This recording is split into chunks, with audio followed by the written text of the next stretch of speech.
पल पल की खबर आवाज न्यूज के साथ आप देख रहे हैं देश का विश्वसनीय चैनल आवाज। गया के तमाम गांवों का भ्रमण कर रहा हूं जहां पर भीमराव अम्बेडकर को लेकर के जो सदन में मामलाएं सामने आई है अमित शाह के द्वारा। अमित शाह ने ये कहा कि अगर आप जितनी बार अम्बेडकर अम्बेडकर की बातें बोलते हैं उतनी बार अगर आप किसी भी देवी देवता का नाम अगर लेते हो तो आपको स्वर्ग की प्राप्ति हो जाता है।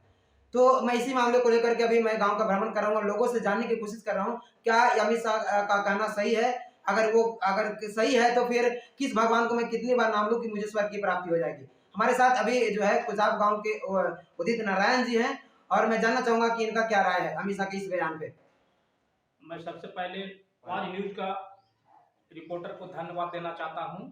अमित शाह जो संसद में अपना वक्तव्य रखा है बहुत ही अपमानित शब्द है। इसमें करोड़ों एसटी एवं बहुजनों के लिए बहुत ही गंभीर समस्या बना हुआ है, जिससे कि बोल रहे हैं कि इतनी बार आप भगवान का नाम लेते तो आप स्वर्ग सातों स्वर्ग में रहते हैं। मैं अमित शाह जी से पूछना चाहता हूँ कि क्या ये शब्द ठीक है।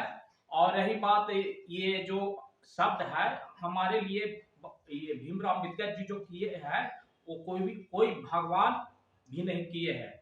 जो कि हमें हमें पानी पीने का अधिकार हो या शिक्षा से जो वंचित किया है या और कुछ भी, मतलब कि महिलाओं के प्रति उत्पीड़न किया है।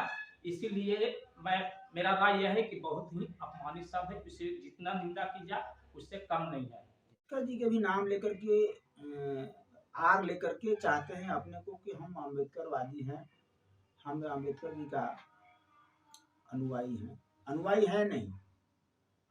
क्योंकि अम्बेडकर जी के अनुयायी रहते तो संविधान में जितने अच्छी बातें लिखी उसकी बात बताते लोगों को। संविधान में जो लिखी हुई बात है वो नहीं बताते हैं, केवल अम्बेडकर जी बोल रहे हैं। और जहां वो जगह था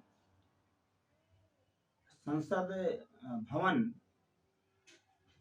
वहां जिस परिप्रेक्ष्य में अमित शाह जी ने भी कहा है कि अगर इतने बार ईश्वर का नाम लेते तो स्वर्ग चले जाते। ईश्वर भी जिनका उन्होंने नाम तो लिया नहीं, ईश्वर कौन है, अब उनको स्वयं पता नहीं होगा कि ईश्वर कौन है। अमित शाह भी यही काम करते आ रहे हैं पिछले वर्षों में। राम के नाम लेकर के उत्तर प्रदेश में जो उन्होंने खेल खेला, और जिस राम के नाम लेकर के इतना प्रचंड बहुमत लाने की बात जो बोले कि हम 400 पार कर जाएंगे, और 400 पार का वही राम इनके अंतःकरण की जो बातें थी उनको समझ करके इनको 250 से भी नीचे लेके चले आया। लोकसभा के जो परिणाम निकला तो ना अम्बेडकर के नाम लेके जो विपक्ष बोल रहा है वो सही काम कर रहा है।